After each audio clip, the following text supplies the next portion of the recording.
We have to go to the root. We have to go to the cause. Dealing with the condition itself is not enough. Dear Mr. Massa, I'm just trying to mind my own business. What's the matter? It's just another day, another black king captured. I'm about to lose my brain, stuck inside this ghetto rapture. I got a lot of smoke. If you want it, you can have it. They want a hat trick, but this is black girl magic. Ain't talking about the kind that'll make you disappear, but I'm talking about the power of the melanin within. Ain't looking for trouble, but I'ma say this one time. I put 2 dukes up if you try to touch mine. We still want justice for Samir and Trayvon. You say you don't see color, but racism ain't blind. They targeting little kids whose skin look just like mine. So I'm paranoid, it's a war zone outside. And I'm a black queen, so if you ask me to step out of my car, you gon' have to snatch me. Cause I ain't going no damn well. Had to spend my whole life living unfair. Ancestors got my back and they right here. You can never understand, it's a nightmare. Living in my black shoes by the black rules. You can keep your handshake, I don't dap coon. The white man to go nuts if he cash you. But you all on his side like a damn fool. Make it make sense. We are oppressed. Queen. We are exploited. We are downtrodden. Make it make We are sense. denied not only civil rights, but even human rights. Ahmadiyyah. So the only way we're going to get some of this Ahmadiyyah. oppression and exploitation Queen. away from us or aside from us is come together Queen. against the common enemy. Who taught you to hate the texture of your Ahmadiyyah. hair? Who taught you to hate the color of your skin? Ahmadiyyah. Parents, pay attention to the books, the school system, even to your little children. Lies mixed with wisdom. His skin too bright, so he was blind to the prison. My skin just right, so I collide with division. You trying to pray to God, but we tired of religion. No savior saving, we got to save our savings. We used to pay miss, how we gon' make the slave rich? But who's to blame, and tell me why you complaining? We need a team effort just to rule the nation. Like a bad relationship, missing communication. We missing moderation. They're trying to get a poison to my population. No reparations, I'm getting tired of Satan. We are oppressed. I'm Queen. getting tired of waiting. We are downtrodden. Queen. We are denied not only civil rights, but even human rights. Ahmadiyyah. So the only way we're going to get some of this Ahmadiyyah. oppression and exploitation. Queen.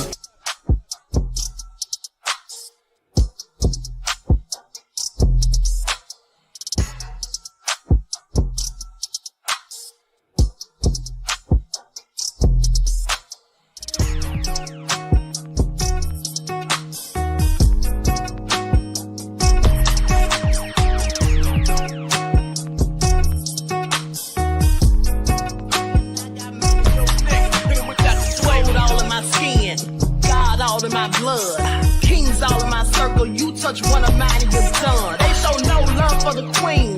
Why you hating on me? Is it cause I'm free and I got Malcolm X in my jeans? I got dreams like King Luther, shed blood like Kunsa. You ain't helping my people, I ain't got nothing to say to ya. I won't always smoke like hookah. Talking reparations, America won't be great until they give us compensation. I'm like, I'm the hottest right now. See a bunch of lames out here trying to jock on my style. They be doing too much. I'm the queen, it's too easy. It's like they all in Popeyes, how they be talking so greasy. I just sit back and laugh while these haters get mad. So nefarious how they don't want my pockets with cheddar. I tell them they can do better. These snakes in the grass can leave a bite on your ass, cause y'all be trusting too fast. I got my foot on the gas, other one on they necks. Dropping receipts on haters, you better show some respect. I'm never facing regrets, we only facing the threat. This is the sound of Eric It's a cut on the gas, other one on they necks. Dropping receipts on haters, you better show some respect. I'm never facing regrets, we only facing the threat. Running through every challenge like a relay, break no sweat. It's a cold game, so I got that blanket with me. Now that my people awaken, ain't no going to sleep. I do not play by my piece, this time I'm playing for keeps. You talking slick, but when I see you like them ends, we gon' meet. And I got gold all in my skin, God all in my blood, kings all in my circle. You touch one of mine and you done. They show no love for the queen, why they hating on me? Is it cause I'm free and I got Malcolm X in my jeans, and I got gold all in my skin, God all in my blood, kings all in my circle. You touch one of mine and you done. They show no love for the queen, why they on me? Is it cause I'm free and I got Malcolm X to my jeans and I got...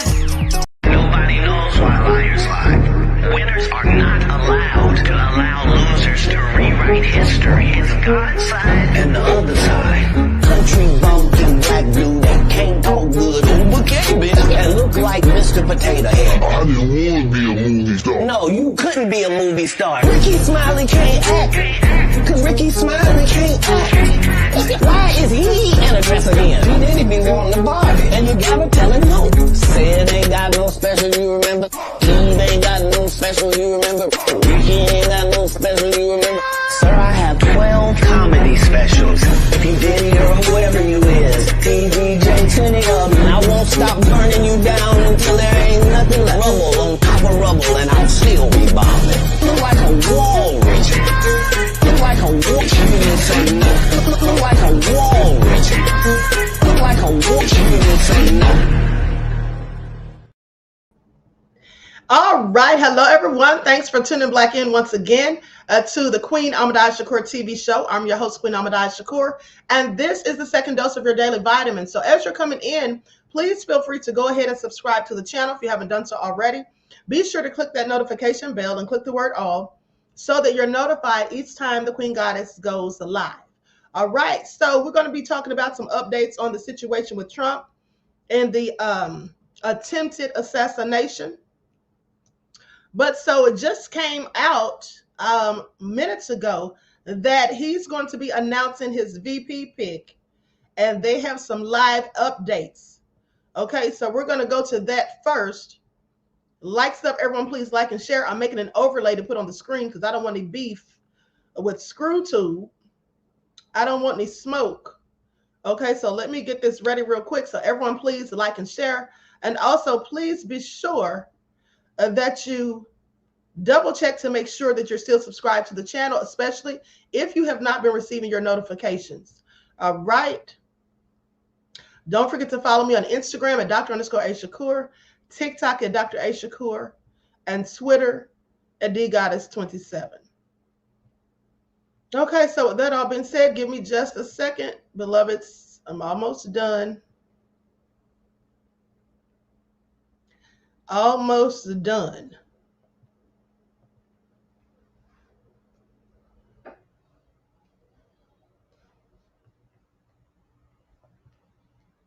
Okay, here we go. Let's get the likes up. Thank you in advance.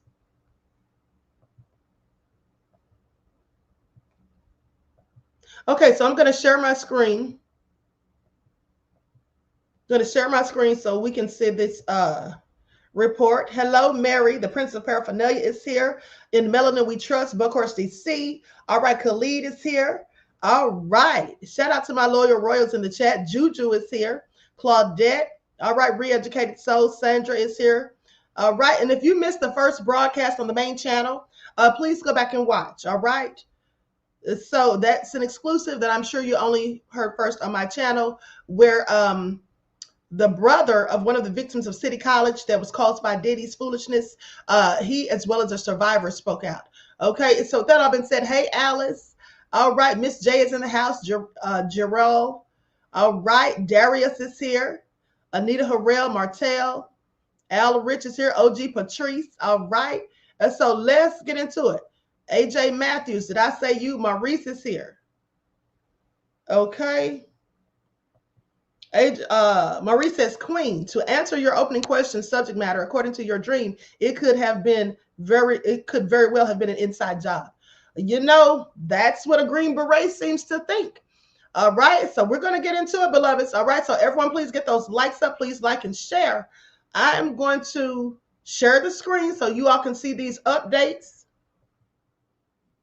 All right, here we go.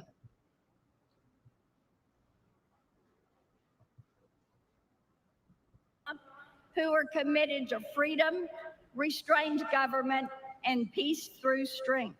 The platform contains 20 promises, including securing our border, getting inflation under control, restoring our energy dominance, defending our Constitution, protecting our Second Amendment rights, securing our country, restoring our military strength, and keeping boys out of girls' sports.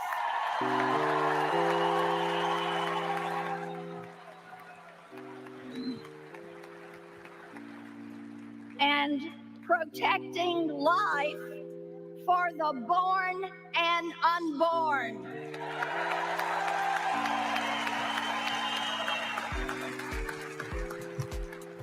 Our nation is the world with clean, cheap American oil and gas.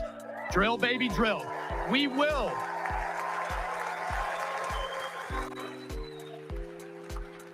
And most of all, we will strengthen our depleted military and make it strong again. Folks, this platform, the leadership of President Trump, we will destroy inflation. We're going to send a cruise missile right into the heart of it, and we will bring back the American dream. Only in America can someone like me stand up on a stage like this. The Republican Party believes in the potential of every American, which is why this platform was personally approved by President Donald J. Trump. So I hope you will join me to support this platform, that we will propel our party and America to victory this November and get Donald J. Trump back in the White House. I thank you. And please join me in welcoming back our awesome RNC chairman, Mike Watley.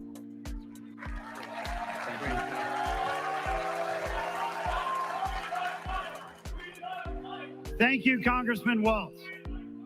Now to the delegate from Michigan. Chairman, Mr. Chairman, I yield back the balance of my time and move the previous question on the resolution. Without objection, the previous question is ordered. The question is on the adoption of the resolution. All those in favor signify by saying aye. All those opposed signify by saying no. In the opinion of the chair, the ayes have it, and the resolution is adopted. Without objection, the motion to reconsider is laid on the table. Now, it is my pleasure to introduce the chair and co-chair of the Committee on Permanent Organization. Please welcome Chairman J.L. Spray, National Committee Man from Nebraska, and co-chair Jessica Milan Patterson, Chairwoman of the California Republican Party. The chair will now recognize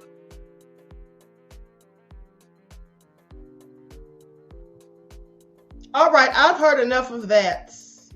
I have heard enough of that. So let us continue and get on with these receipts. Everyone, please get the likes up. Please like and share. Thank you in advance. Let me turn this music down just a tad.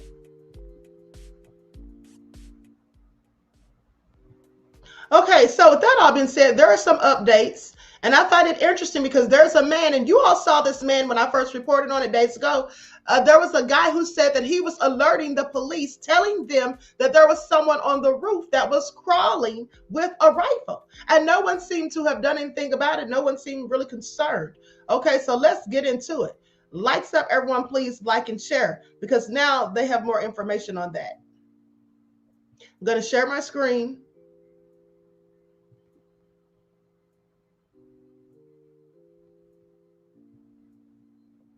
Okay, here we go.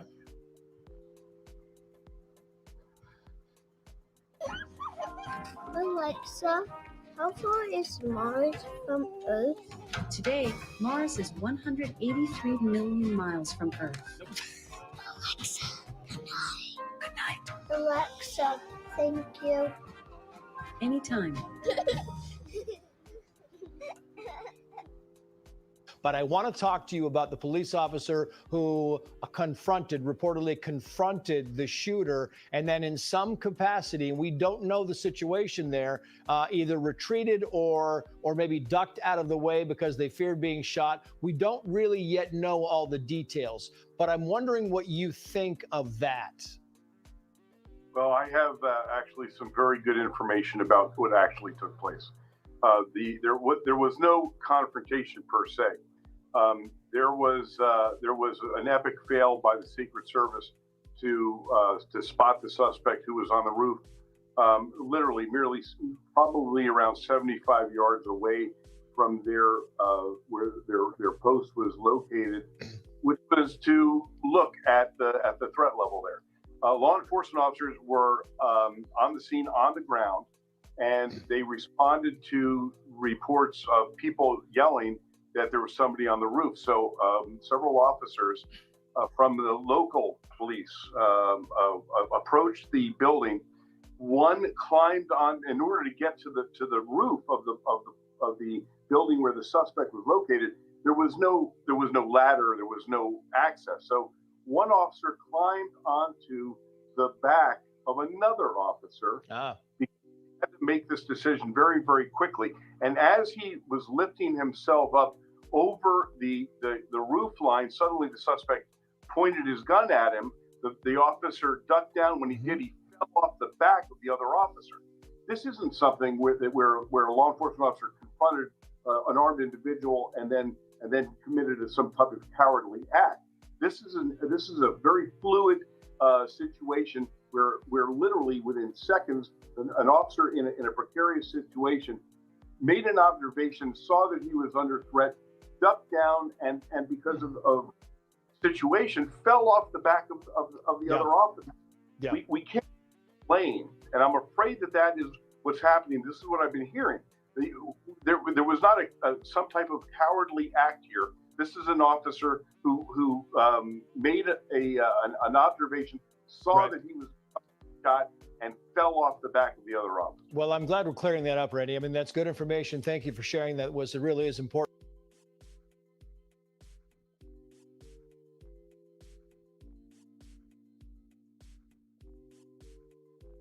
Okay, so I'm going to call BS on that. I absolutely think the officer was cowardly. Okay, that's what was reported. Now, he's trying to defend it by saying, oh, he just ducked down and then he fell off the back of the other officer. Could it be that he fell off the back of the other officer because he was so scared, wasn't watching, and lost his footing? He was trying to get the HF out of there. Because let's not forget that during the Uvalde shooting, when all those children lost their lives and the parents were outside begging the police to go inside, that the police literally stood outside for about 70 minutes afraid to go in, and then it was someone from the Border Patrol who in fact went in and engaged the shooter because the police were all scared and standing outside.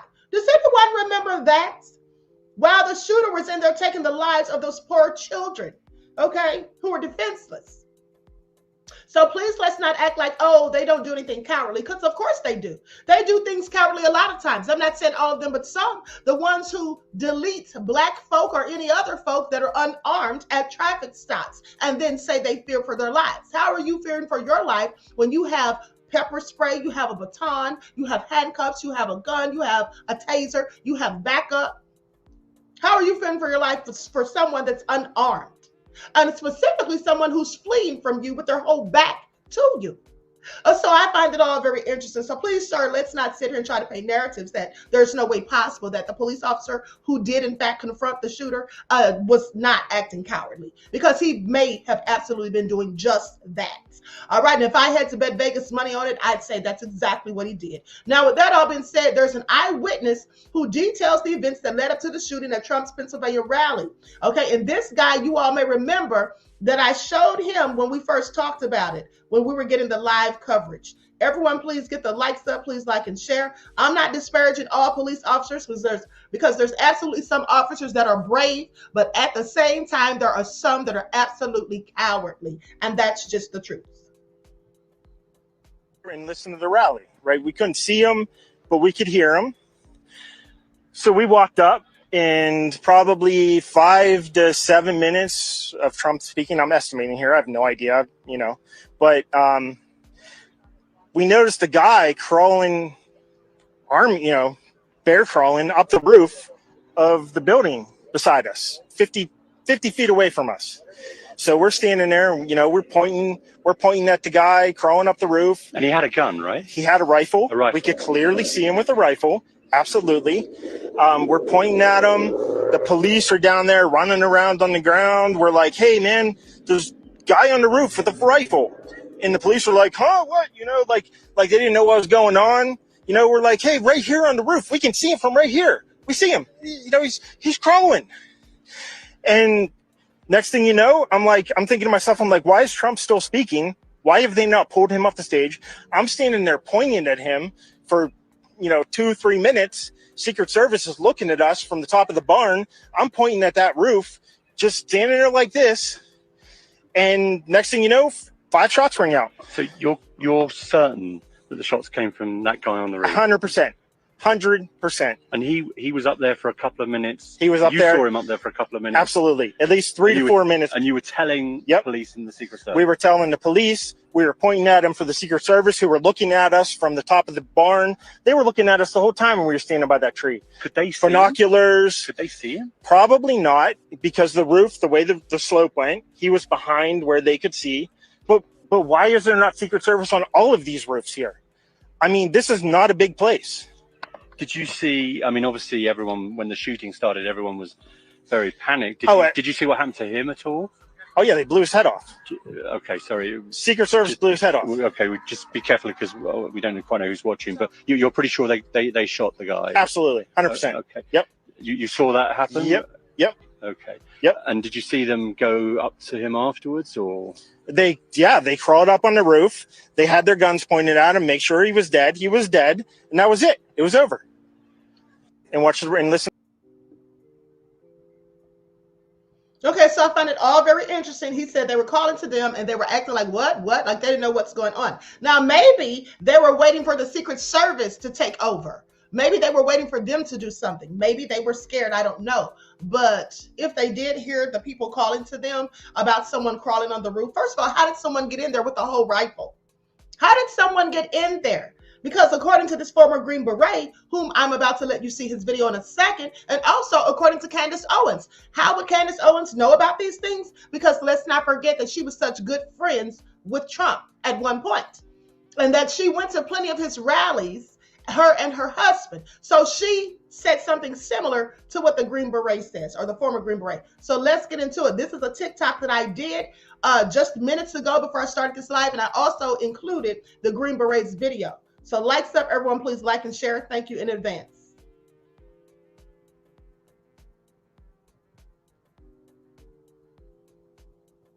Also, let me say thank you to Pensy Lola for your super chat donation, beloved. Peace, love, and blessings to you.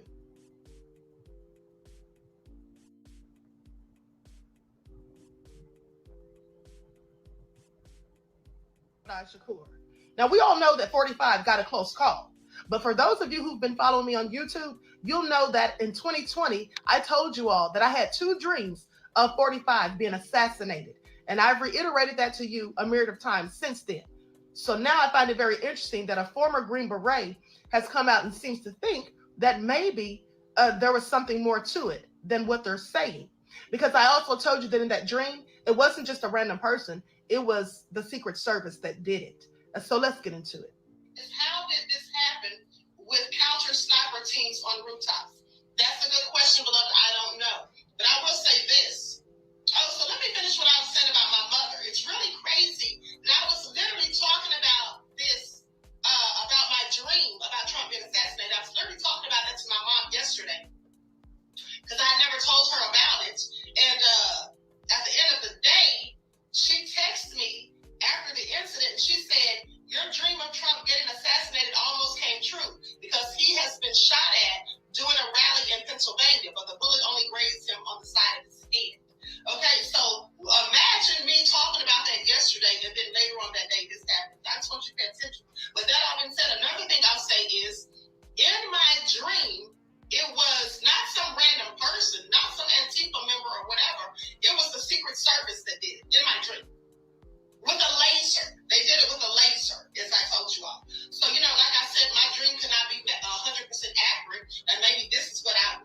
was showing me that there was going to be an attempt, but also it could have been that the dream absolutely happens the way I dreamt it.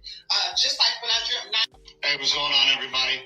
I'm here to tell you why the shooting of President Donald Trump yesterday, without a doubt in my mind, was a planned and coordinated attack on the president inside our government, our local agency, or police force.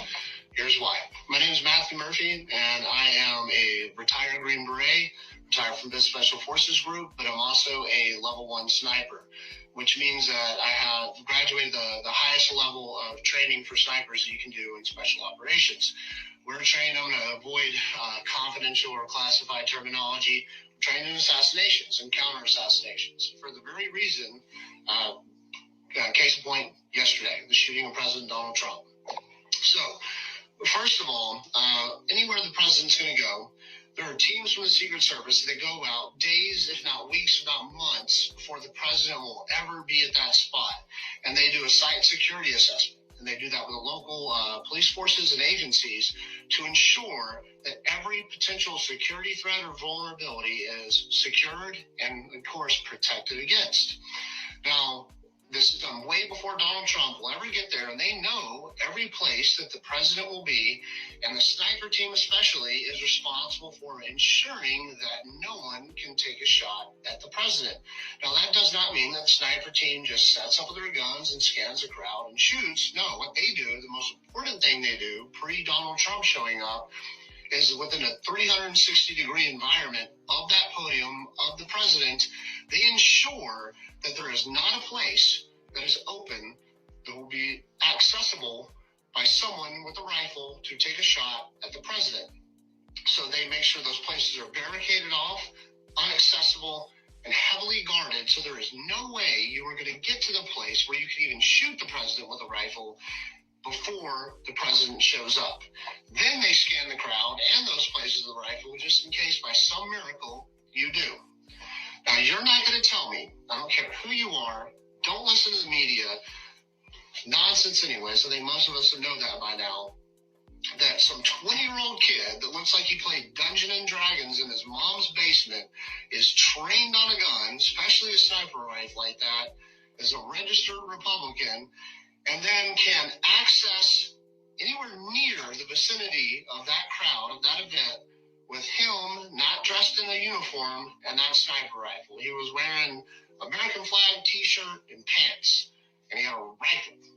You're going to tell me that that kid went through all this levels of security, somehow got into the closest building to the president, then accessed the rooftop of the closest building to the president, then had the time to unpack his rifle, lay down in the prone, and then take 5 to 8 well-aimed shots at the president before he was decisively engaged by the Secret Service's counter sniper teams or a local police department. I don't know who they were. Most likely police. You're going to tell me all that happened and a 20-year-old kid did that without it being heavily planned, coordinated, and people on the inside making it happen? There's absolutely no way possible that that kid was able to get up there and take those shots at the president without a lot of internal help. So someone in that local, or some people inside that local police department agency or the Secret Service is compromised and is a threat to our president. About that damn shooter and start worrying about who allowed this shit to happen.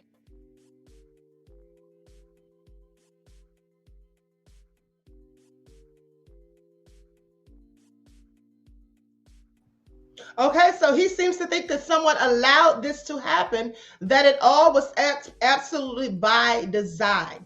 Okay, so please pay attention. I don't think it was the young man either. Now, let me just show you his picture, because yesterday there was the picture that was out was the wrong picture. Okay, I had to change my thumbnail.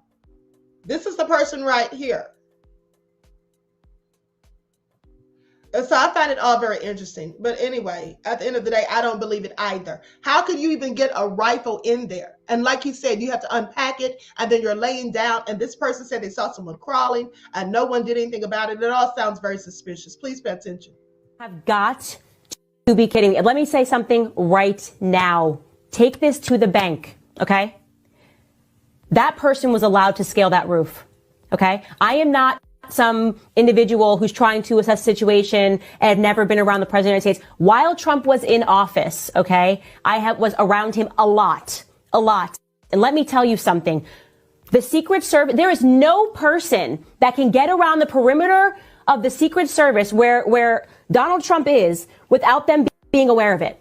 I am not kidding when I say that my husband once almost got shot by the Secret Service because he came down a staircase. I was speaking at the NRA, and he snaked in and came down, and they didn't know who he was. And they were like, freeze. Like, we will shoot you right now. So you're telling me that guy walked up and was trying to get the attention. The Secret Service saw him, and he's pointing, and he's saying, this guy's got a gun, and they're pretending they don't know what's going on. I mean, am I crazy? Do you guys actually believe this was a failure in intelligence? All of these Secret Service agents crawling around, and you don't think just what that guy said, that is common sense, okay? They're trying to now tell us that common sense is a conspiracy. That is the new thing that they're trying to tell the public. Common sense is a conspiracy. You're telling me this guy was able to walk up with a rifle in his hand and scale a roof, and you don't think the Secret Service, and let me tell you, they get there days before. Let me tell you how a security apparatus is supposed to run. Days before, they get in and they look at every possible angle in which somebody could hurt the president, okay? And I'm not even talking about once you get to the Secret Service. I'm talking about if you just have security in general. Before you speak, they will go, hey, this is the stage? Okay, let me tell you, that right there is a problem. They'll mark that as a spot. That right there is a problem. We need to know who this person is. They'll knock on doors, okay? They got to figure out every possible angle that any individual could potentially get on a roof, because you know what? This has happened in the past. People have been shot from roofs. People have been shot from windows. There is a 0% chance that some random person with a rifle was able to scale a roof, unless there was just an unbelievable failure in intelligence. And you want to know why it's unbelievable? Because I don't effing believe it. I don't believe it.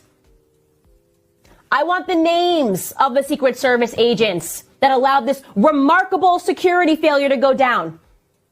Because I don't believe this. I'm done with this. I don't believe this, not for 1 second. Having been around the president, having literally almost watched my husband get shot because he came down the wrong set of stairs at the NRA, screaming at him. And I jump in front of someone like, don't shoot him. That's my husband. And you're telling me they knew he was going to speak and they weren't worried about the roofs? A roof with an angle to shoot the president. This guy says 50 yards away. He watched this. You have got. Okay, so with that all being said, I have to agree with the former Green Beret and with Candace. This doesn't make any sense. And absolutely, it seems like someone within their own camp, okay, possibly someone in the Secret Service, I don't know, but it sounds like something's real shady. How could they not have been paying attention? Okay, how could they not have been paying attention? Let's not forget that in the assassination of JFK, it later came out. Now, they'll say it's conspiracy, and maybe it is, but it later came out. There was some speculation that it was, in fact, someone with the Secret Service. With JFK, please pay attention. You can look it up. That is some of the conspiracies, as they called it. And matter of fact, with the assassination of President JFK, that's when the term conspiracy theorists came out. Okay, that's when that term was created, supposedly for anyone who was saying something other than what the media was putting out. Okay, so please pay attention. This is all so nefarious. And now that this former Green Beret who has expertise in this stuff, and Candace, even though I can't stand her, she was right there at those rallies, so she would know what was going on and how it all was done. And then for her to say that her own husband almost got shot because they were so careful, at the end of the day, now I'm more inclined to believe that my dream was correct. And maybe this was just the first attempt. Okay, so please pay attention. This is all nefarious at the end of the day. This is all real crazy. Okay, so let's continue. Likes up, everyone, please like and share. Likes up, everyone, please like and share. Now, here's what they say in this report. Hold on. Actually, I'm going to just show this video as soon as this advertisement stops. Okay, here we go.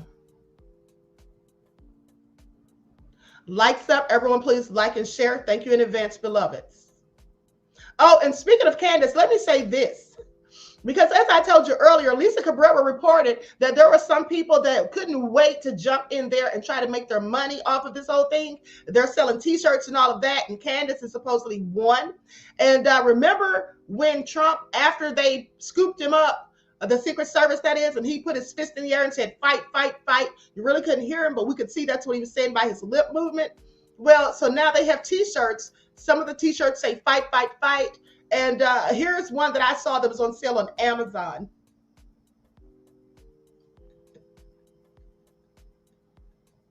Okay, these people are something else. They didn't waste any time. They didn't skip a beat. Please pay attention. With that all been said, I'm going to share my screen. Likes up, everyone. Please don't forget to like and share. Thank you in advance.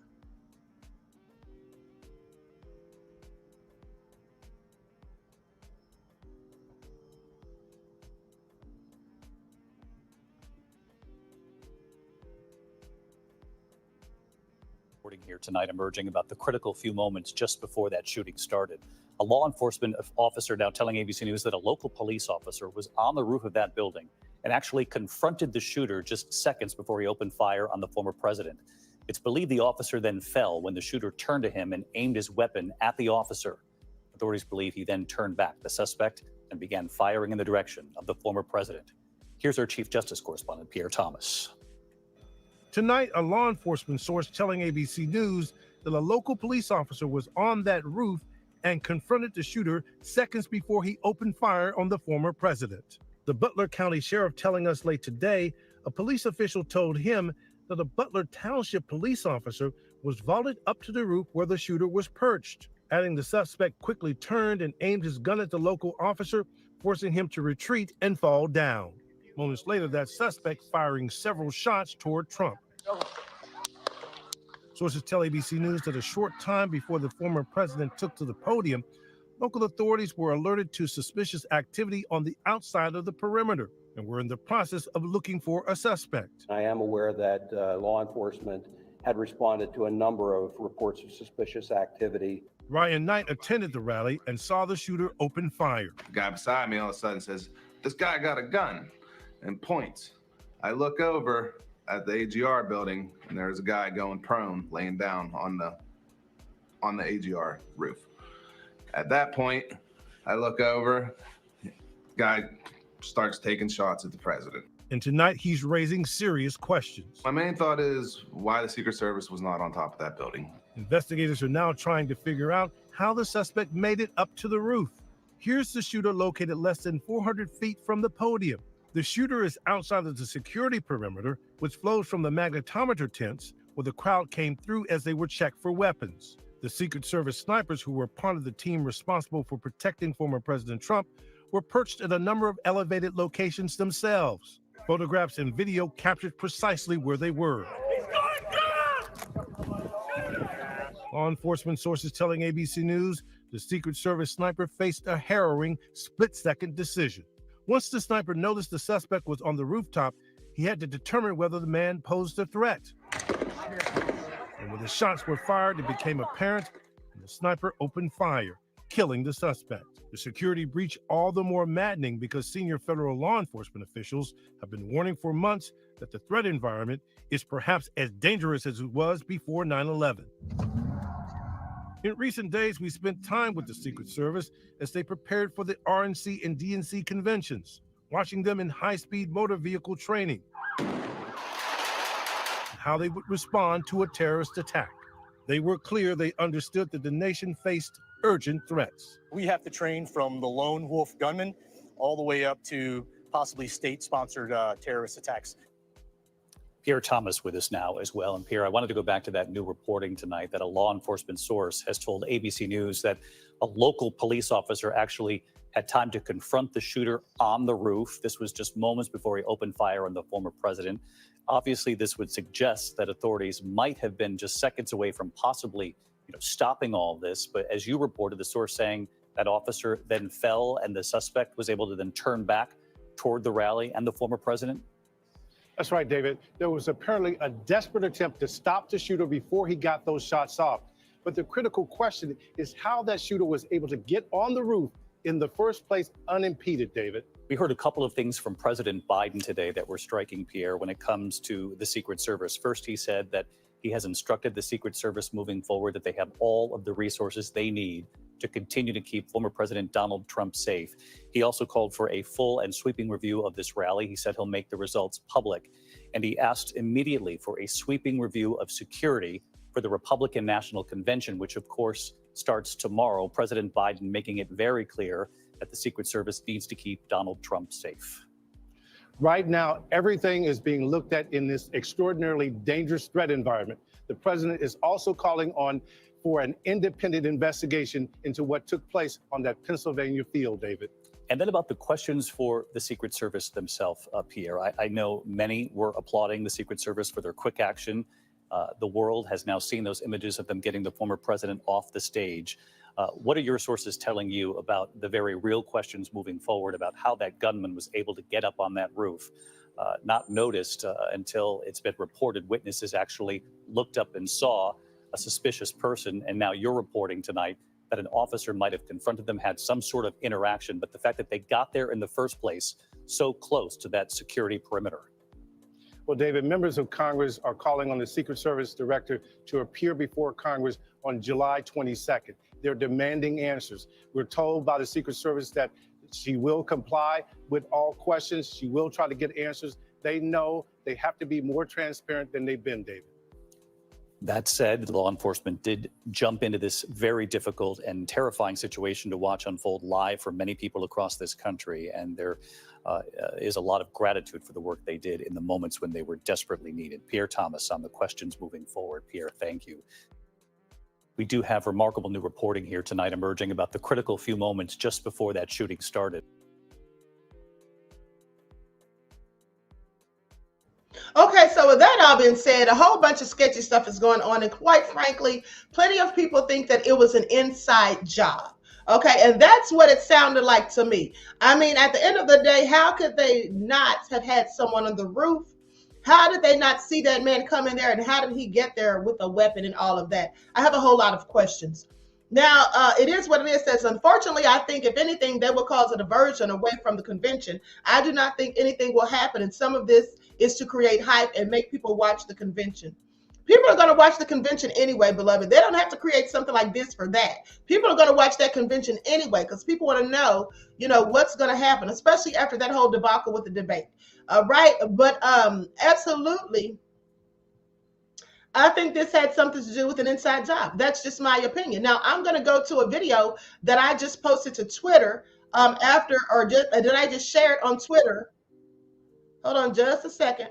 After I just saw it was posted on Twitter and I just retweeted it. Okay, so let's go to that real quick. Lights up, everyone, please like and share. And then after this, we're going to talk about the woman who interviewed Trump, what she says that Trump had to say, and also him announcing the VP. Lights up, everyone, please like and share. Thank you in advance.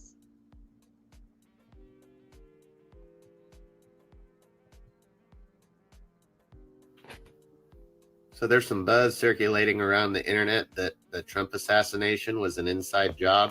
And they're saying this video proves it. Look at this. Now, this guy right here is a Secret Service agent, I imagine. He looks the part. He is coming over, and it looks like he's getting out of where a shot's about to come from. He tells these people, hey, you might move over this way. That's a little bit old. And he's staying kind of crouched down, like he's expecting a shot to happen. Take a look at what happened. Oh, then a shot happens, and he didn't run to protect the president. He stayed ducked down.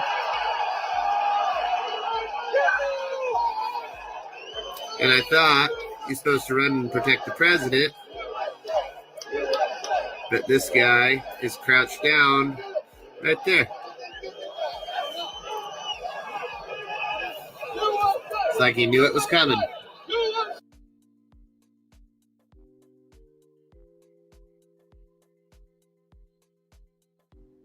Okay, that absolutely looked like he knew it was coming. And the first thing you're supposed to do as a Secret Service is run and throw your body on top of the president. That's what you're supposed to do. Not crouch down and stay there and stay put, okay, to save yourself. That's what you're not supposed to do. Now, for those of you who remember the incident, if you've done any research or heard over the years about the incident with JFK, they say that there was a Secret Serviceman who was on the back of the car, and that someone told him to get off, and he didn't want to. He was like, why would he get off? Because he's supposed to be right there with the president. But someone of the other agents instructed him allegedly to get off. Now, for those of you who know William Cooper, the person who they called a conspiracy theorist who's now deceased, assassinated by the Arizona police for telling too much truth, who also predicted 9/11 and said how that would all play out. And you all know that I did a video about him on the True Crime Channel a couple of years ago. But William Cooper said that it was a Secret Serviceman, and he said that it was the limo driver. It was, in fact, the person who was in the car with President Kennedy who turned over and shot over his left shoulder, okay, firing at him. Now, with that all being said, they also say, and this is all speculation and innuendo, but they say that some of the people who were at the parade that day, who were in close proximity, who could see what was going on, all turned up deceased. Now, that's what has been a conspiracy theory, as they call it, for decades. So please pay attention. At the end of the day, Aldrich said they said it was his driver, JFK. Yes, absolutely. So this is not far-fetched. We've heard things like this before. And as I said, my dreams are usually accurate. They may not be 100% for every aspect, but when I dream tragic events and things like that, they're always pretty much accurate. Like I told you all, I dreamt 9/11. You all remember that someone got into the chat and confirmed it. I didn't even know that my friend got in there until I saw her commenting. And then also what I told you about the Olympic Park bombing. If I did tell you all about that when I dreamt that, and I called my uncle at the time, who was a special agent for the GBI, and I told him about that. So with this all being said, the earthquake in Haiti, I dreamt that. I always dream very significant events. Now, I dream some things that are nothing important, but also specifically these type of events. And I dreamt this 4 years ago. This was in 2020. So with that all been said, absolutely in the dream, it was a Secret Serviceman who did it, and he had a laser under his sleep. Now, was that what really happened? I don't know. But at the end of the day, this may have just been a first attempt. So please pay attention, because something about this story just doesn't seem plausible to me and other people.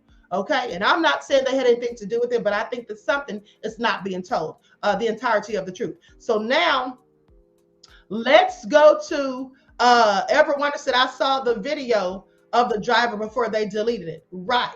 Okay. So now with that all being said, let's go to the video of the woman who claims to have interviewed Trump, and when she talks about what he said during the interview. And let me just tell you all something.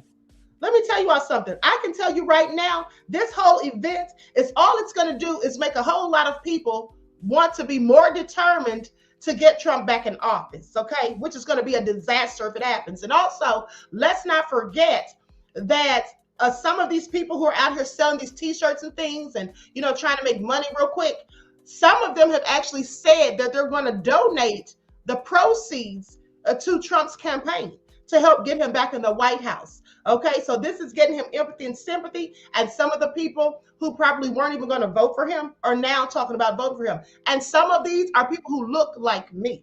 Okay, please pay attention. All right, with that all been said, I'm still voting for Dr. Shiva, and I'd advise you to do the same. He's the only one qualified for the position, in my opinion. Now, vote for whoever you want, but Dr. Shiva's the only one qualified. All right, so let me go to the video. Everyone, please like and share. Thank you in advance. We are learning that the former president has now given his very first interview since surviving this attempt on his life to Selena Zito of the Washington Examiner. She just spoke with Trump, and she was at this event just feet away.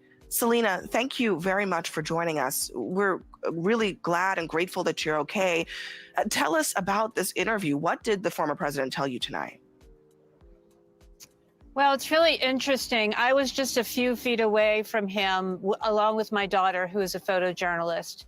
And he was aware of that because I was supposed to go to fly to Bedminster with him after the rally to do an interview with him. And so he called me this morning or this afternoon and said, and wanted to know if myself and my daughter were okay. So that's how the conversation started. And then I asked him if I could interview him, just talk to him about those moments and about how this changed him.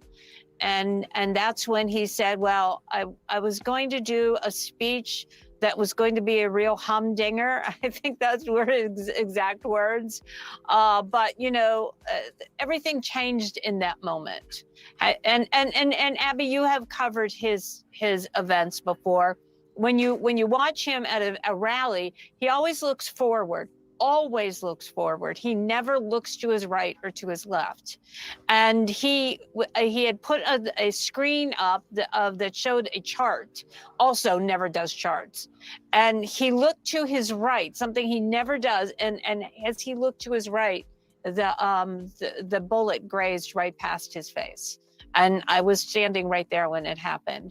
And he said, in that moment, he understood that everything had changed for the country and for himself. What is the speech going to be about now? I imagine that the RNC was supposed to be both a celebratory event, but also a time to make the case against his opponent. What did he tell you he's going to focus on now?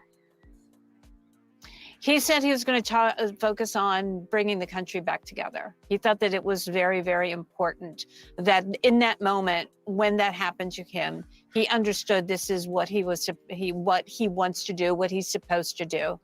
And he talked a lot about when he stood up, and there's that sort of iconic moment when he puts his fist up. And he told me that he really wanted to project to people. He said it wasn't about him at that moment. He wanted to project to those people, and he says he loves these people, and they are the backbone. This is a Rust Belt area. This is a blue collar, white, working class, mostly crowd. And he wanted to project he thought it was important to project to the country in that moment that everything was okay. That he was okay and the country was okay. And I thought that was really fascinating. And he was in a very good mood. He sounded incredibly upbeat. These moments have a way of changing people. Just 1 centimeter a difference, and we would have him be talking about a much, much different story today. What about what the last couple of hours, last 24 hours has been like for the former president? Did you get a sense of what's his life like? Who is he being surrounded by? What has he been doing? And how has he been coping with that life-changing moment that you just described? Well, he said he's been taking phone calls and talking to people of all different political stripes, of all different stations in life. And people are talking to him and of course, making sure that he's okay. So I think that he's feeding off of that positive sort of feedback from people. I mean, I did ask him who he was with, but he was, as I was interviewing him, he was getting ready to leave Bedminster and go to Milwaukee. Something he wasn't initially going to do, but decided, I'm not going to let anything change me. I need to be there. I'm supposed to be there. I'm going. Okay, so I went ahead and stopped that because it's like 10 minutes long. Okay, I think we heard enough. With that all being said, let's go to see who his VP pick is, because he has supposedly picked JD Vance as his running mate. Okay, so let's go to the footage. Lights up, everyone. Please like and share. Thank you in advance.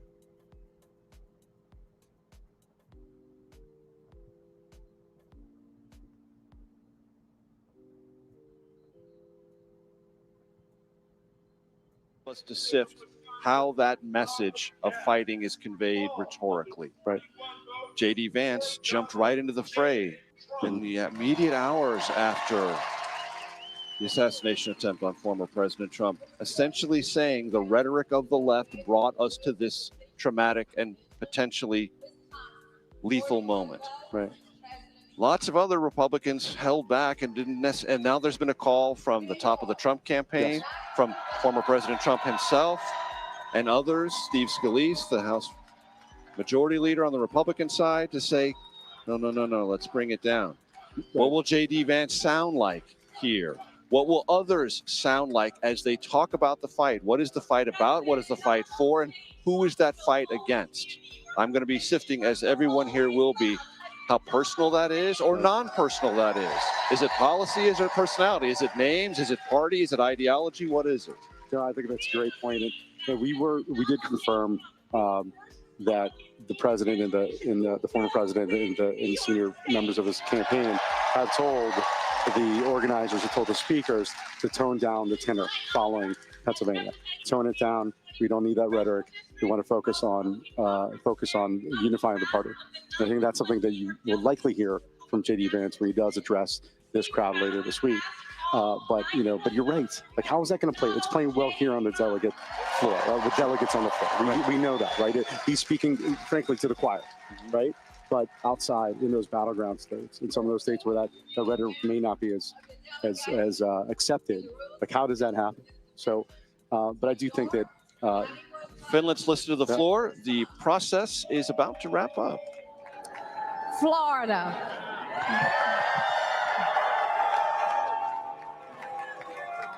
Florida, 125 delegates. Madam Secretary, and everybody in this great city.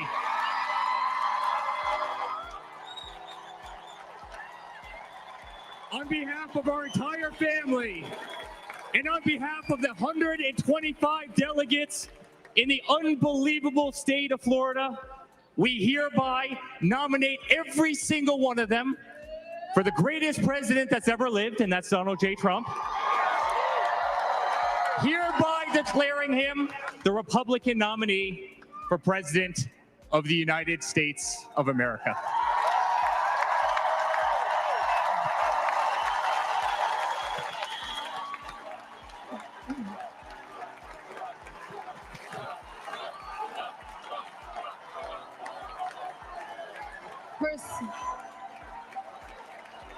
Pursuant to the announcement of the delegation and the rules and procedures of this convention, Florida, 125 votes, President Trump.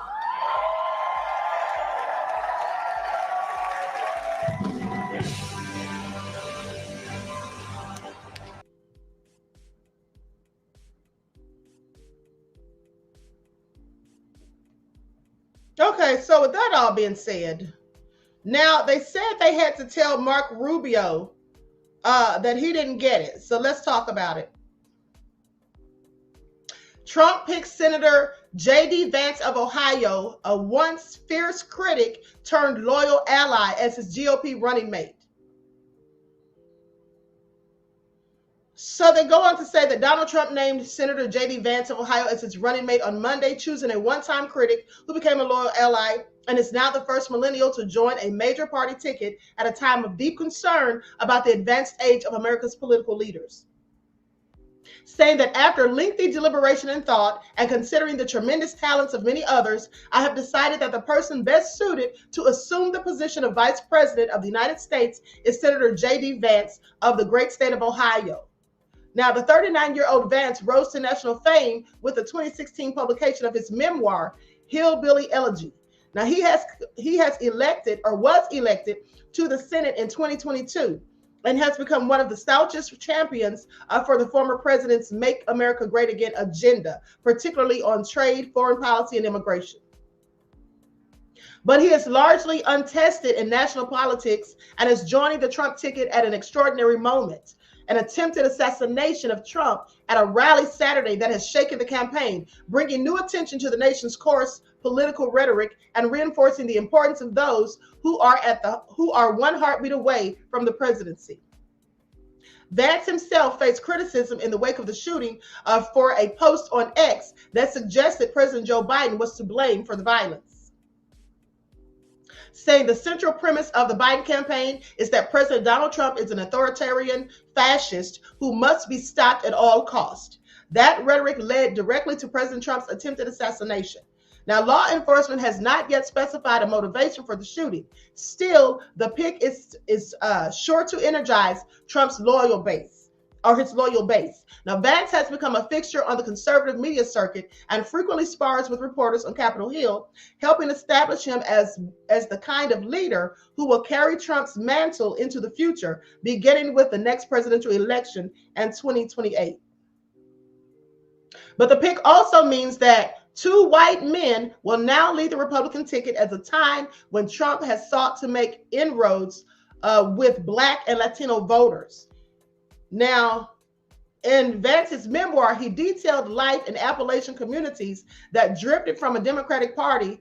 Many residents found disconnected for their daily travels, or their daily travails. Now, while the book was a bestseller, it was also criticized for sometimes simplifying rural life and ignoring the role of racism in modern politics. Yes, sounds like he's absolutely the kind of person that Trump would be looking for. Please pay attention. Now, Vance's fame grew in tandem with Trump's unlikely rise from a reality television star to Republican presidential nominee and eventually president.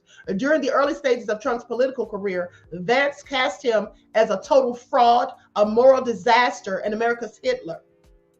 But like many Republicans who sought relevance in the Trump era, Vance eventually shifted his tone. He said he was proved wrong by Trump's performance in office and evolved into one of his most steadfast defenders. He says, I didn't think he was going to be a good president. This is what he had told Fox News. He said he's a great president, and it's one of the reasons why I'm working so hard to make sure he gets a second term. Vance was rewarded for his turnaround during his bid for an open Senate seat in 2022, during which he landed Trump's coveted endorsement and rode it to victory in a crowded Republican primary and a general election hard fought by Democrats. He is close to Trump's son, Donald Jr. Vance is now a Trump loyalist who has challenged the legitimacy of criminal prosecutions and civil verdicts against him and questions the results of the 2020 election. He told ABC News in February that if he had been president or vice president on January the 6th of 2021, he would have told states where Trump disputed Biden wins that we needed to have multiple state slates of electors, and I think the U.S. Congress should have fought over it from there. That is the legitimate way to deal with an election that a lot of folks, including me, think had a problem or had a lot of problems in 2020, he says. Many states adopted emergency measures 4 years ago to allow people to vote safely during the stupid 19 pandemic, but judges, election officials in both parties, and Trump's own attorney general have concluded there was no evidence of widespread voter fraud in the 2020 election. Now, the relation between Vance and Trump has been a symbiotic. Vance's book, subtitled A Memoir of a Family and Culture in Crisis, was embraced for its insights into Trump's appeal in middle America, where manufacturing job losses and the opioid crisis had driven many families like his into poverty, abuse, and addiction. The tale of Vance's hard-scrabbled childhood in Middletown, Ohio, where he was born, and his familial Eastern Kentucky Hills region also captivated Hollywood. Ron Howard made it into a 2020 movie starring Amy Adams as Vance's mother and Glenn Close as his beloved Mamaw. Now, with his grandmother's encouragement, Vance went on to serve in the Marine Corps, including in Iraq, and to graduate from Ohio State University and Yale Law School. From there, he joined a Silicon Valley investment firm before returning to Ohio to launch a nonprofit that he said would aim to develop opioid addiction treatments that might be scaled nationally. Ultimately, our Ohio renewal failed at that mission and was shuttered.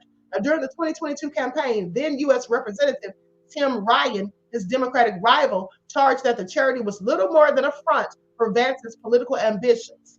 Ryan pointed to the reports that the organization made payments to a Vance political advisor and conducted public opinion polling, even as its actual efforts to address addiction largely floundered. Vance denied the characterization. Now, as a senator, Vance has shown some willingness to work across the aisle. He and Ohio's senior senator, Democrat Sherrod Brown, have teamed up on a number of issues important to the state, including fighting for funding for $20 billion for a chip facility Intel building in central Ohio, and introducing rail safety legislation in response to the fiery derailment in East Palestine, Ohio. So I find this all very interesting. Like I told you guys, this is really going to help Trump out a lot. Okay, it's really going to help him out a lot. I'm voting for Dr. Shiva. And here's the thing. I've told you all a myriad of times that the Democrats and the Republicans are the same birds with different feathers, the same snake, two heads. They have the same exact agenda. They just have different ways of going about it. Please pay attention and let's listen to what Dr. Umar had to say. Okay, likes up, everyone, please like and share. And then after this, we're out of here. Democrats are very clever because what they do is they manipulate. Democrats are very clever because what they do is they manipulate Republican racism against blacks to the benefit of the Democratic Party. So, for example, let's take the George Floyd police bill. Still hasn't been passed. It hasn't. No. When the Democrats had a majority in Congress, it still didn't get passed. Nope. When the Democrats were in charge, it still didn't get passed. You know why? They didn't want the George Floyd bill any more than the Republicans. But what they did was they do what? They wait until the Republicans have a majority, then they bring it up for a vote. Okay. So now when it doesn't pass, the Republicans kept the George Floyd bill. So they at fault, yeah. But what about when you was in the majority? Right. Why didn't it come to the floor when you had a chance to pass it? Because you didn't want it either. So what the Democrats do is they stifle anything that benefits black people while they're in charge. And they wait till the Republicans come out, and then they enter it when they know it's not going to pass. That's how they control us. We are literally under a two-party dictatorship. Black people suffer from the illusion of inclusion. And that's what keeps us loyal to the Democratic Party or the Republican Party. Get off of both of them.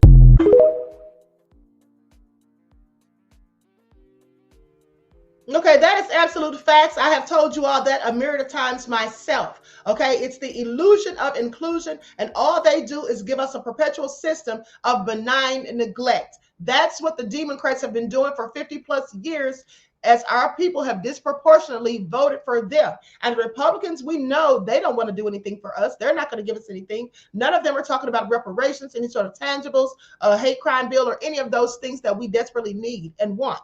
They're not talking about any of that. And as Dr. Umar said, at the end of the day, none of them wanted to pass that bill for George Floyd. And so the Democrats are very crafty and skillful at putting things on the Republicans and making it look like, oh, it's just them. But in fact, they all have the exact same agenda. They are what I like to call controlled opposition.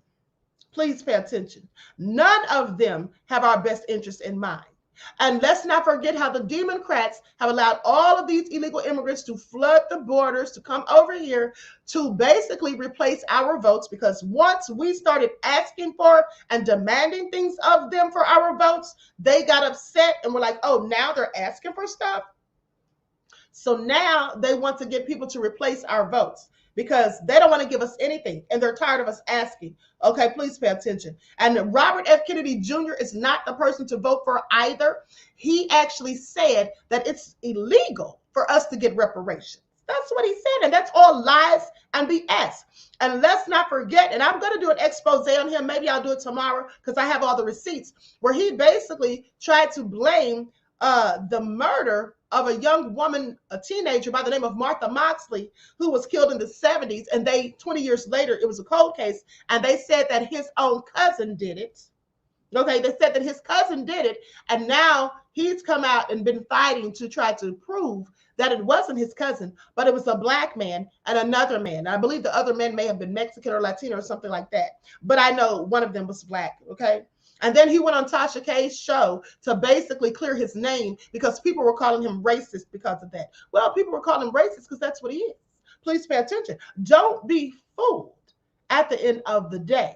All right, so that all being said, everyone, please like and share, subscribe to the channel if you haven't done so already. Be sure to click that notification bell and click the word all so you're notified each time the Queen Goddess goes live. Now, listen, for those of you who follow the spiritual channel, I have something to do today, so I won't be on the spiritual channel. But tomorrow, Tomorrow at 6 o'clock p.m. Eastern Standard Time, we will be back. And also, for those of you, we will actually be having a guest on there. I haven't decided if the collaboration I'm going to do is going to be for members only or for everybody. It's maybe going to be for members only, but I'm going to have someone on there, and we're going to be talking about some juicy stuff. We're going to talk about those monitoring spirits, but they also have something they want to discuss that they call spiritual clones. Okay, so we're going to talk about that, and that's likely going to be this Thursday. Did I say Friday? I believe we scheduled it for Thursday at about 6 o'clock this week. Okay, so make sure you're still following the spiritual channel. Make sure that you're looking for the links. They're always posted in my YouTube community tab as well as on my Twitter. All right, so with that all been said, each one teach one. That's how we grow and thrive. Do something productive, constructive, but never destructive. And always remember, beloveds, to keep the Most High first in your lives. Until next time, peace.